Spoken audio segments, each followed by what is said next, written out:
जी के लिए प्रार्थना कर रही है।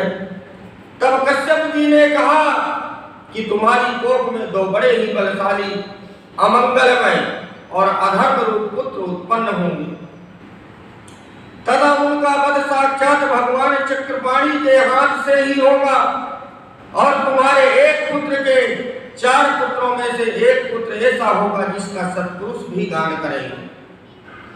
तो इस कथा के श्रवण और मनन करने से हमें यह शिक्षा होती है कि जीव चाहे पुरुष है अथवा स्त्री है, उसे काम परायण नहीं होना चाहिए, काम के बस में नहीं जाना चाहिए, अथवा अपने मन को, अपने काम को, अपने इंद्रियों को अपने बस में रखना चाहिए, किसी दूसरे के बस में नहीं जाने देना चाहिए। तो संत कहते हैं इस बात को कि आले पतंग गजनीन मृग एक एक मददीन, ये नर में 5 लगे तो क्यों न हो मतहीन। तो जैसे अल नाम भौरा का, वह एक अच्छी गंध का ग्राहक होता है। भौरा सबसे अच्छी और सुंदर गंध का कमल पुष्प माना जाता है।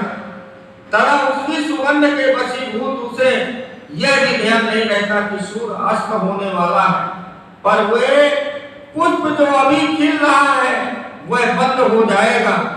तथा पतंगा सौंदर्य का ग्राहक है, तो सबसे अधिक तेज दीपक पर माना गया है और ये उसे प्राप्त करने के लिए स्वयं ही नष्ट हो जाता है। जब भौरा कमल में बैठता है तो कमल बंद हो जाता है और वो अंदर ही अपने प्राण त्याग देता है।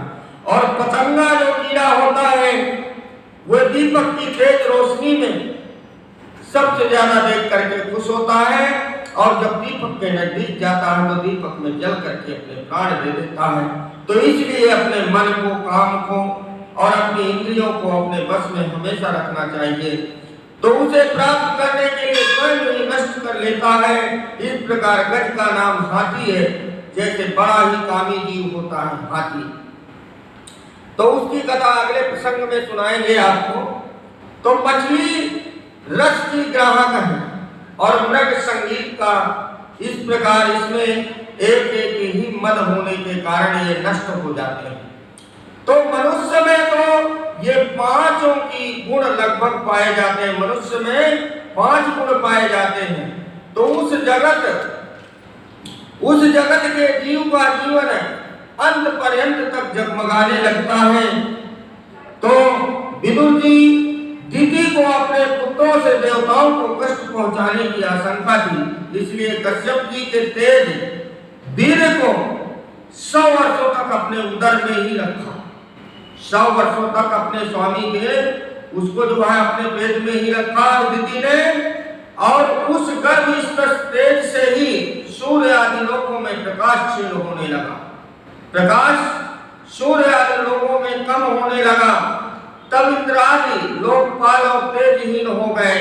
सबकी जो तेज था देवताओं को तेज धीरे धीरे कम होने लगा। जब दिति अपने गर्भ से पुत्र को जन्म ही नहीं दे रही थी, अपने अंदर ही उनको रोक रखा था, तो जब ये ब्रह्मा जी के पास गए और कहने लगे कि हे देव, आग जिस प्रकार ईंधन पकड़ने से बढ़ती है उसी प्रकार कश्यप जी के वीर से स्थापित हुआ। यह दिति का गर्भ सारी दिशाओं को अंधकार में करता हुआ क्रमशः बढ़ रहा है। तो ब्रह्मा जी ने कहा कि सनकादिक के श्राप के कारण भगवान के पार्षद जय और विजय नाम के 2 पार्षद विष्णु भगवान के थे, तो वह दिति के गर्भ में प्रविष्ट किया है। वो श्राप के कारण जो है माता दिति के गर्भ में पल रहे हैं। तो ब्रह्मा जी से अंधकार का कारण जानकर देवता स्वर्ग को लौट गए और जब पूरे 100 वर्ष बीत गए तब दिति ने 2 यमज जुड़वे पुत्र को उत्पन्न किया। 100 साल के बाद 100 साल तक उसने अपना गर्भ अपने पेट पर छिपा करके रखा। तो 100 साल के बाद 2 पुत्र उत्पन्न किए। उनके जन्म लेते समय स्वर्ग, पृथ्वी और अंतरिक्ष आकाश में अनेक उत्पात होने लगे। जब उनका अवतार हुआ तो अनेक प्रकार के उत्पात होने लगे। जिससे लोग अत्यंत भयभीत हो गए कि ये दोनों आदि दैत्य जन्म के अंतर शीघ्र ही अपने फौलाद के समान कठोर शरीरों को बढ़ाकर महान पर्वतों के समान हो गए तथा उनका पूर्ण पराक्रम भी प्रकट किया। तो प्रजापति कश्यप ने उनका नामकरण किया। तो उनमें से जो उनके वीर से पहले स्थापित हुआ उनका नाम हिरण्यकश्यप रखा, और जो दिति के गर्भ से पहले निकला उसका नाम हिरण्याक्ष रखा। तो हिरण्याक्ष बड़ा ही पराक्रमी था। उसने अपने बल से लोकपालों सहित तीनों लोकों में अपने बस में कर लिया, तीनों लोकों को जीत लिया हिरण्याक्ष ने। अब जब उसने तीनों लोगों को जीत लिया तो एक दिन वह स्वर्ग में गया, किंतु जब उसने देखा कि मेरे तेज के कारण इंद्र आदि देवता छुप गए, तब वहां से लौटकर वह जल कीला करने लगा, जल में नहाने लगा। तो उसने मतवाले हाथी के समान जल में प्रवेश कर गया, जल के अंदर गया और मतवाला होकर अनेक वर्षों तक समुद्र में ही घूमता रहा। तो एक बार वह घूमता हुआ वरुण जी की राजधानी विवाहपुरी में जा पहुंचा और वरुण जी का उपहास करते हुए उनसे युद्ध की इच्छा मांगी। तब वरुण जी ने बुद्धिबल से अपने क्रोध को पीकर उससे कहा कि हे भाई, भगवान पुराण पुरुष के सिवा ऐसा कोई नहीं है जो रण में तुम जैसे रणकुशल वीर को संतुष्ट कर सके, अतः तुम उन्हीं के पास जाओ। तो वरुण जी की बात सुनकर दैत्य नारद जी श्रीहरि का पता लगाकर रसातल में पहुंचे, धरती लोक में पहुंचे, और जब पहुंच गए तो वहां उन्होंने विश्व विजयी 12 भगवानों को अपनी दाढ़ों की नोक पर पृथ्वी को ऊपर की ओर ले जाते हुए देखा। तो हिरण्याक्ष ने उनसे बहुत ही दुर्वचन कहे, परंतु भगवान ने पृथ्वी को भयभीत देखकर दुर्वचनों की चोट सह ली। तो यज्ञ पुरुष भगवान ने पृथ्वी को जल से ऊपर ले जाकर योग स्थान पर स्थिर कर दिया, एक जगह उन पृथ्वी को रख दिया और उसमें अपनी आधार शक्ति का संचार कर दिया, उस पृथ्वी में अपनी शक्ति संजो दिया और उस शक्ति संजोने के बाद पृथ्वी ज्यों का त्यों रह गई।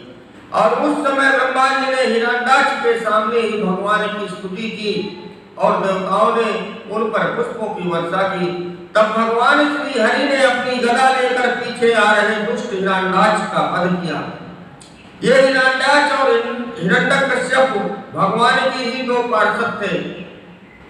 इनको श्राप था और श्राप के कारण जो है ये राक्षस वंश में कई दफा जन्म लिए। तो इन्हें श्राप वंश से यह अलोक योग गति प्राप्त हुई। अब कुछ जन्मों में ये फिर अपने स्थान पर पहुंच जाएंगे धीरे धीरे।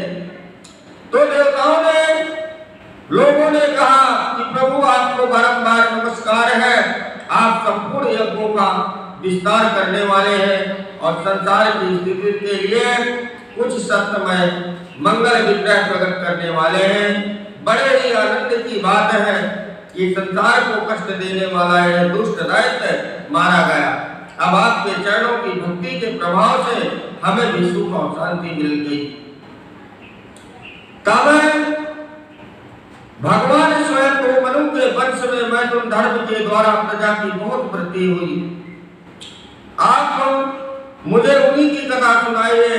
ब्राह्मण, अब ये कथा स्वयं मनु, ब्रह्मा जी के पुत्र स्वयं मनु की कथा सप्ताह के दूसरे दिन की कथा है।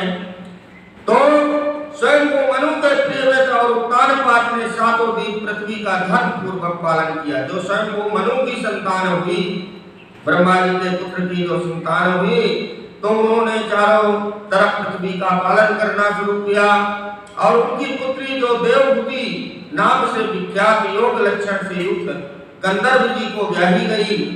और ब्रह्मा जी ने जब गंधर्व जी को आज्ञा दी कि संतान उत्पन्न करो, तो उनकी मंगलमय कीर्ति की कथा आपको सुनाएंगे। तो विदुर जी, जब ब्रह्मा जी ने गंधर्व जी को आज्ञा दी कि संतान उत्पन्न करो, तब उन्होंने 10,000 वर्षों तक सरस्वती के तट पर एकाग्र चित्त से प्रेम पूर्वक पूजनोपचार द्वारा वरदायक भगवान श्री हरि की आराधना करते रहे। तब सतयुग के आरंभ में कमल नयन भगवान ने उनकी तपस्या से प्रसन्न होकर उन्हें अपने शब्द ब्रह्मामय स्वरूप से मूर्तिमान होकर दर्शन दिए। तो भगवान के भव्य मूर्ति सूर्य के समान तेजस्वी बनी हुए, गले में श्वेत कमल और पद्म फूलों की माला धारण किए हुए, उनका मुख कमल मधुर मुस्कान व सुशोभित हो रहा था। पीतांबर धारण किए हुए थे, सिर पर स्वर्णमय मुकुट, कान में रत्न जड़ित कुंडल और हाथों में शंख चक्र गदा और श्वेत कमल पुष्प सुशोभित था। तो स्तुति करने पर योग परमेश्वर आस्थापूर्ण सतगुण के आधार है योगी जन उत्तरोत्तर शुभ योनियों में जन्म लेकर अंत में योगास्थ होकर आपके दर्शन की इच्छा करते हैं। तो आज आपका वही दर्शन पाकर हमारे नेत्रों का फल मिला है और आपके चरण कमल भवसागर से पार जाने के लिए जहाज के समान है, जिनकी बुद्धि आपकी माया से मारी गई है, वही तुच्छ क्षणिक विषयों के सुखों के लिए जो नरक में भी मिल नहीं सकते। जो इंसान की बुद्धि मारी गई है, जो पूजा पाठ भगवान के दर्शन नहीं करता, भगवान का आश्रय नहीं लेता है, उसको तो नरक में भी कभी ऐसे दर्शन नहीं मिलेंगे। तो उन चरणों का आश्रय लेते ही किंतु स्वामी ने आप तो उन्हें विषय भोग भी दे देते हैं। हे नाथ, आप स्वरूप से निष्किम होकर भी अपनी माया के द्वारा सारे संसार के व्यवहार रूप से चलाने वाले और थोड़ी सी उपासना करने वाले पर भी समस्त अभिलाषित वस्तुओं की वस्ता करते रहते हैं। जो थोड़ा सा भी भगवान का भजन करता है, उसके ऊपर भी भगवान कृपा करते हैं, ऐसी बात नहीं है। लेकिन कुछ तो करना चाहिए थोड़ा बहुत भगवान के प्रति। आपके चरण कमल वंदनीय है, मैं आपको बारंबार नमस्कार करता हूँ। तो भगवान ने कहा कि हे मुनि श्रेष्ठ, जिसके लिए तुमने आत्म संयम आदि के द्वारा मेरी आराधना की है, तो तुम्हारे हृदय के उस भाव को जानकर मैंने पहले ही उनकी व्यवस्था कर दी है। और मेरा दर्शन कभी निष्कपट निष्पाप नहीं होता है, निष्कपट नहीं होता है। तो विप्रवर सम्राट स्वयं मनु महारानी शतरूपा के साथ तुमसे मिलने के लिए परसों यहाँ आएंगे और साथ में अपनी कन्या देवहूति को लाकर तुम्हें अर्पण करेंगे, जिससे तुम्हारा विवाह होगा और उससे पहले 9 कन्याएं होंगी और फिर मैं अपने अंश रूप से तुम्हारे घर अवतार दूंगा। भगवान ने समझा गए और भगवान के कथन अनुसार वह दिन आया और मनु जी अपने स्वर्ण जड़ित रथ पर विराजमान होकर अपनी पत्नी और कन्या के साथ बिंदु सरोवर पर उनके आश्रम पर पधारे। तब उन्होंने कदर्प जी से कहा कि हे वेद मूर्ति, आप ब्राह्मणों को भगवान ने अपने मुख से प्रकट किया है। हे ब्राह्मण, मैं अपनी इस कन्या के स्नेह वंश आपके पास आया हूँ। जब से नारद जी के मुख से आपके शील स्वभाव विद्या रूप आयु और गुणों का वर्णन सुना हूँ, तभी से इसने आपको अपना पति स्वीकार कर लिया है। तो आप इसे स्वीकार कर लीजिए। तो मुनिवर जो कदम में ऋषि थे, तो वे आदर के साथ उस कन्या को ब्रह्म विधि के अनुसार विवाह किया और कहा कि इसके एक संतान हो जाएगी, तभी भगवान के बताए हुए हिंसा रहित शब्दों का ही अधिक महत्व दूंगा। तो मनुस्मृति में 8 प्रकार के विवाहों का लेख पाया जाता है। पहला लेख है ब्रह्मा, दूसरा लेख है दैव और तीसरा लेख है हर्ष और चौथा प्रजापति और 5वां असुर और 6वां गंधर्व और 7वां राक्षस और 8वां पैशाच। इसमें सर्वोत्तम सर्वश्रेष्ठ माना जाता है जो पिता और माता के द्वारा होता है। पुत्री का विवाह जब माता पिता के द्वारा होता है, वही विवाह संपन्न होता है। तो माता पिता के चले जाने पर देवहूति ने अपने पति गंधर्व जी को बड़े ही आदर भाव से सेवा करने लगी और उसके अंदर नहीं तो कोई काम वासना थी तथा दम्भ लोभ दोष अभिमान आदि कुछ भी उसके अंदर नहीं था। बड़ी ही लगन के साथ प्रेम पूर्वक विश्वास पतिव्रता के साथ संयम और मधुर वाणी के साथ अपने परम तेजस्वी पति को प्रसन्न कर लिया। जब गंधर्व जी ने देखा कि सर्वभौम राजा की पुत्री होने पर भी इसने बहुत ही सेवा की तथा इसने अपने देह के आदि का कुछ भी ध्यान नहीं दिया। और तब इन्होंने अपना बल से एक ऐसे दिव्य विमान की रचना की जिसमें सांसारिक भोगों की संपूर्ण सामग्रियां का अजय कोष था और इच्छा होने पर वह विमान कहीं भी जा सकता है। तो इस प्रकार वह दोनों उस विमान पर बैठ जाते हैं। कदर्भ ऋषि और मनु की पुत्री दोनों बैठ जाते हैं और अक्षय कोष पर इच्छा होने पर कहीं भी आ जा सकते हैं। तो विमान में बैठकर अपने दाम्पत्य जीवन को, विवाह के जीवन का आनंद लेते हुए विहार करने लगे। तो समय आने पर उनको एक कन्या की प्राप्ति हुई। तो जब कदर्भ जी ने कहा कि अब हमारे एक संतान हो चुकी है और हमें अब संन्यास लेकर वन में जाना चाहिए, तो जो उनकी पत्नी देवहूति थी उसने कहा कि भगवान, ये तो कन्या है जो कि पराया धन है, अवश्य ही आप अपने वचनों का पालन करके संन्यास ग्रहण कर सकते हैं। अपनी पत्नी की नीति युक्त बातें सुनकर उन्होंने वैश्यम्भक, सुरसन नंदन, पुष्पभद्र, चैतरथ आदि अनेकों देवयानों को मानसरोवर में अनुराग पूर्वक विहार किया। तो भगवती इच्छा से एक एक करके उनके यहाँ देवहूति के गर्भ से 9 कन्या उत्पन्न। तब समय आने पर स्वयं भगवान श्री हरि ने देवहूति के गर्भ से अवतार ग्रहण किया। तो उस समय आकाश में मेघ जल बरसाने लगे और मंद मंद स्वर में गरज कर बाजे बजाने लगे और गंधर्व गान करने लगे, अप्सराएं नृत्य करने लगी। तब सभी देवताओं ने पुष्पों की वर्षा करने लगे। तो ब्रह्मा जी ने कहा कि एक धर्म में तुम्हारी ये सुंदरी कन्याएं आपने वंशों द्वारा इस सृष्टि को अनेक प्रकार से बढ़ाएंगी।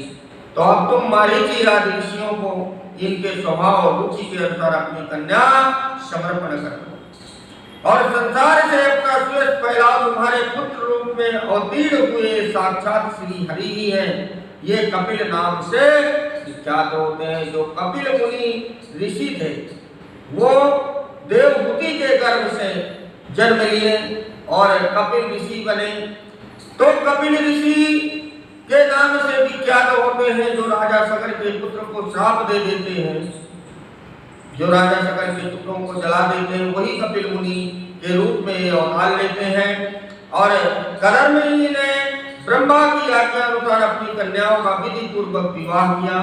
कला नाम की कन्या मारीची को, अनुसुईया जी को अत्रि को दे दिया और सिद्रा अंगिरा को दे दिया और हरिया पुलिस्त जी को दिया और गति पुरीह जी को और किया कृति जी को और ख्याति नाम की कन्या भृगु जी को दे दिया और अरुंधति वशिष्ठ जी को और शांति अथर्वा जी को। और ब्याही कंदर्प जी ने देखा कि उनके यहाँ साक्षात श्री हरि ने अवतार लिया है, तब एकांत में जाकर उसने प्रार्थना की और कहा कि अहो भाग्य भगवान, आपका पादपीठ तत्व ज्ञान की इच्छा से विद्वानों का सर्वदा वंदनीय है तथा ऐश्वर्य, वैराग्य, ज्ञान, वीर और श्री इन छहों ईश्वरों से पूर्ण मैं आपकी शरण में आया हूँ। और भगवान आप परम ब्रह्म है, सारी शक्तियाँ आपके अधीन है, प्राकृतिक पुरुष महातत्व काल है और विविध अहंकार है, पर शक्तियों के लोग प्रकट हो जाते हैं और परमात्मा जो है सभी को रूप देता है और सभी को ज्ञान देता है। तो हे प्रभु, हे नारायण, अब जो है आप महातत्व काल विविध अहंकार समस्त लोकपालों के रूप में आप ही प्रकट हैं, आप ही सब जगह विद्यमान है। तो इसी से जो है अब इस कथा को यहाँ विराम देते हैं क्योंकि समय बहुत हो गया है। अब बोलो माँ के बिहारी लाल की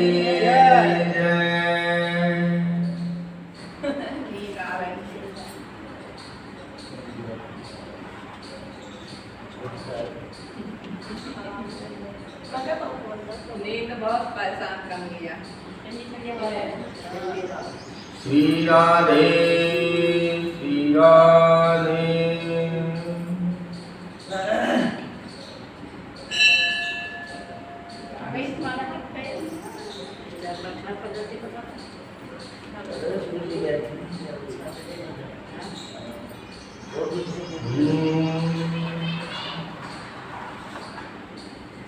एक भजन हो जा। हाँ जी, है ना। हरे राधे राधे जपो चले आएंगे बिहारी, आएंगे बिहारी चले आएंगे बिहारी। राधे राधे हरे राधे राधे जपो चले आएंगे बिहारी, आएंगे बिहारी चले आएंगे बिहारी। राधे राधे हरे राधे राधे राधो चले आएंगे बिहारी, आएंगे बिहारी चले आएंगे बिहारी। राधे राधे जपते चले आएंगे बिहारी। राधा मेरी चंदा चकोर है बिहारी, राधा मेरी चंदा चकोर है बिहारी।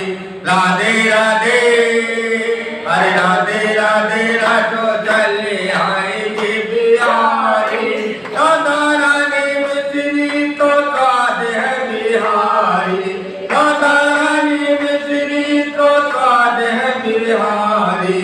राधे राधे हरे राधे राधे राधे चले आएंगे बिहारी। राधा मेरी गंगा तो धार है बिहारी, राधा मेरी गंगा है बिहारी। राधे राधे हरे राधे राधे राधो चले आएंगे बिहारी। राधा रानी कटे तो प्राण है बिहारी, राधा रानी कटे तो प्राण है बिहारी। राधे राधे हरे राधे राधे राधो चले आएंगे बिहारी। राधा रानी सागर तरंग है बिहारी, राधा रानी सागर तरंग है बिहारी। राधे राधे हरे राधे राधे राधे चले आएंगे बिहारी। राधा रानी मोहनी तो मोहन बिहारी, राधा रानी मोहनी तो मोहन बिहारी। राधे राधे हरे राधे राधे जब तो चले आएंगे बिहारी, आएंगे बिहारी चले आएंगे बिहारी। राधे राधे हरे राधे राधे राधो चले आएंगे बिहारी। राधा मेरी गोरी तो तामरे बिहारी, राधा मेरी गोरी तो तामरे बिहारी। राधे राधे हरे राधे राधे राधो चले आएंगे बिहारी, आएंगे बिहारी चले आएंगे बिहारी। राधे राधे हरे राधे राधे राधो चले आएंगे बिहारी। राधा रानी भोली भाली चंचल बिहारी, राधा रानी भोली भाली चंचल बिहारी। राधे राधे हरे राधे राधे राधो चले आएंगे बिहारी, आएंगे बिहारी चले आएंगे बिहारी। राधे राधे हरे राधे राधे राधो चले आएंगे बिहारी। राधा रानी नाचनी तो कंगन बिहारी, राधा रानी नाचनी तो कंगन बिहारी। राधे राधे हरे राधे राधे राधो चले आएंगे बिहारी, आएंगे बिहारी चले आएंगे बिहारी। आएंगे बिहारी चले आएंगे बिहारी। राधे राधे हरे राधे राधे राधो चले आएंगे बिहारी। राधा रानी मोरेली तो तान है बिहारी, राधा रानी मोरेली तो तान है बिहारी। राधे, अरे राधे राधे रातो चले आएंगे बिहारी, आएंगे बिहारी चले आएंगे बिहारी, आएंगे बिहारी चले आएंगे बिहारी। राधे राधे, राधे राधे रातो चले आएंगे बिहारी, आएंगे बिहारी चले आएंगे बिहारी। राधे राधे, अरे राधे राधे रातो चले आएंगे बिहारी, आएंगे बिहारी चले आएंगे बिहारी, आएंगे बिहारी चले आएंगे बिहारी, आएंगे बिहारी चले आएंगे बिहारी, आएंगे बिहारी चले आएंगे बिहारी। राधे राधे, राधे राधे रातो चले आएंगे बिहारी। बोले राधे कृष्ण भगवान की जय। श्री कृष्ण गोविंद हरे मुरारे, हे नाथ नारायण वासुदेवा, हे नाथ नारायण वासुदेवा, हे नाथ नारायण वासुदेवा। बोले राधे कृष्ण भगवान की जय। बोले मोर मुकुट वंशी वाले की जय। बोले श्यामले सरकार